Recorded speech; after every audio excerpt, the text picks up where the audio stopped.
빤스 진상 못 떨게.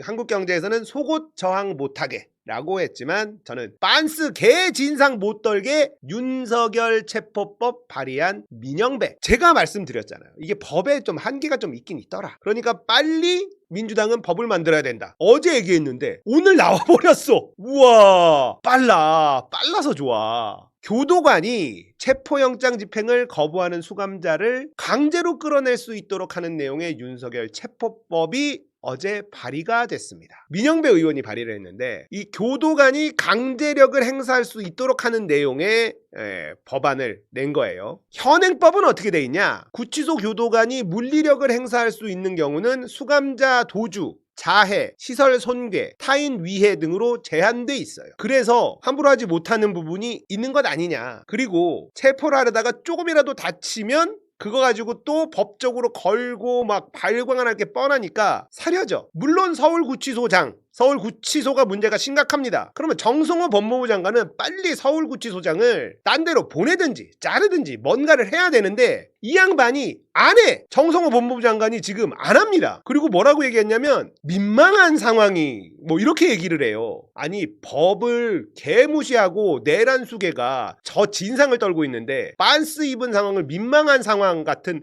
해프닝처럼 얘기하면 어떡합니까? 법무부 장관이 누구보다 앞장서서 법을 집행을 해야 되는데 정성호 우리가 우려했던 바 아닙니까?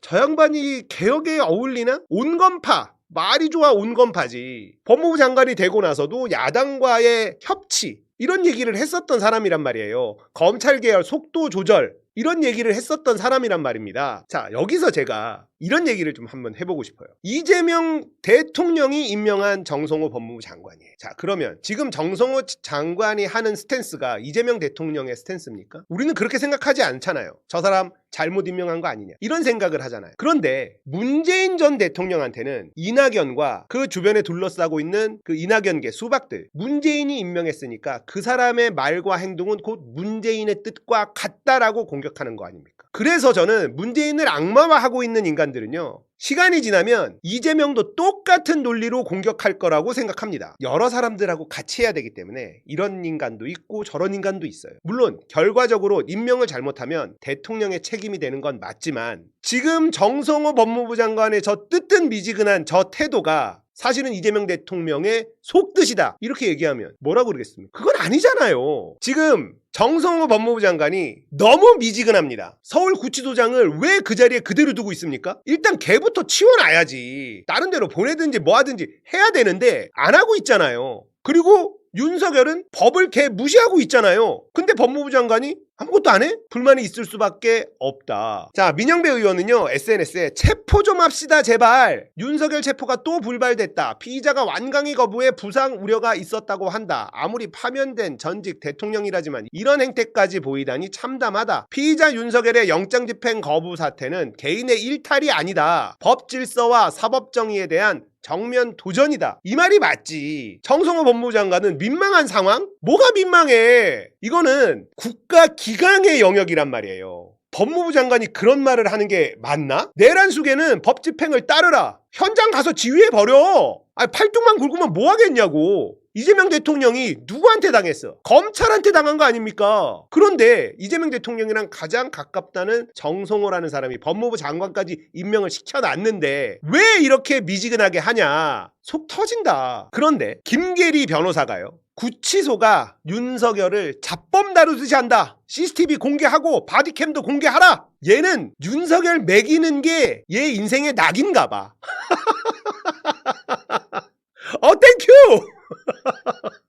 우리도 좋아. 니네만 동의해주면 우리 좋아. 법무부 관계자가 이 CCTV를 봤는데 개 진상이더라는 거예요. 사장 남천동에서 헬마우스가 얘기를 하는데 붙들었을 때 저항하는 게 아니라 가까이 오기만 하면 막 지랄 발광을 하더래.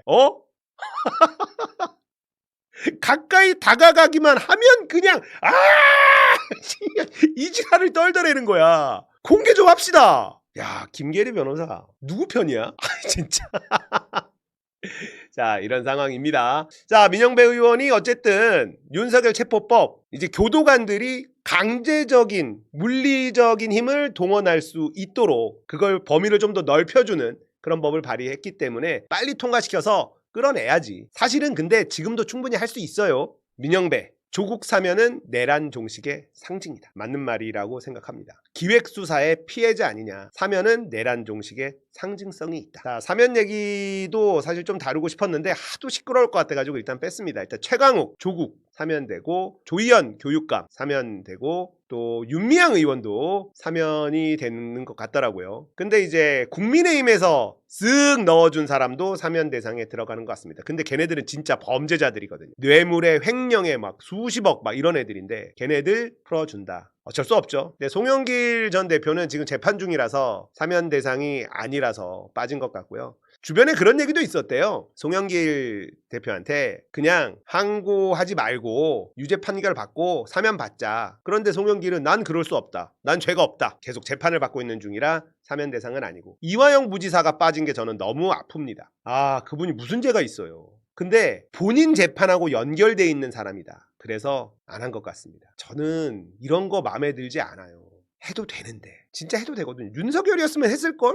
근데 우리는 왜 안 하냐고. 왜 눈치를 보냐고. 이런 모습은 제가 기대했었던 이재명 대통령과는 좀 다릅니다. 그래도 해버리지. 안타깝다. 너무 죄송스러워, 이화영 전 부지사는. 근데 이재명 대통령 본인은 또 얼마나 미안한 마음이 있겠어. 안타까워요. 언론들하고 발광을 할 거고 내부에서도 그런 얘기가 나왔겠죠. 안타깝습니다. 뭔가 좀 상황이 바뀌면 사면할 겁니다. 근데 이번 사면에는 빠졌다. 밝혀내야죠. 특검하고 검찰들이 조작 수사한 거 다 밝혀내고 해야죠. 어쨌든 죄 없이 계속 감옥에 있어야 되는 게 너무 죄송스럽고 미안하죠.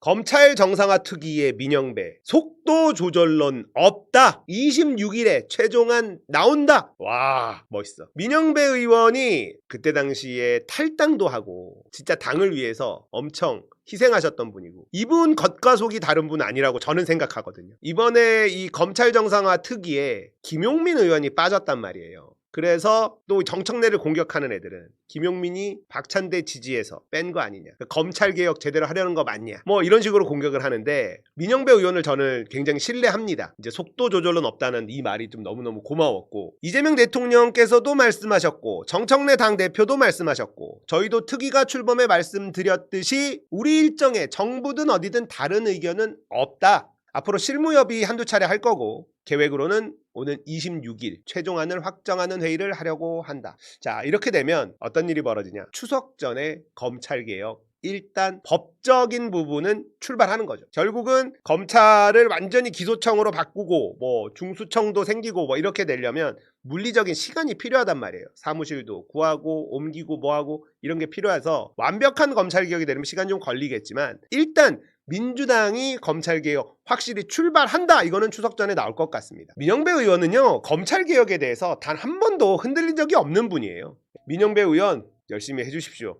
검찰개혁 추석 전에 스타트합시다. 이번에는 정말 물러섬 없이 확실하게 조져 놓읍시다. 그래야 국민들이 이제 좀 안심할 수 있을 거다. 이런 생각을 해요. 민영배 의원 빠르게 움직여줘서 감사드리고요. 열심히 하길 응원하겠습니다.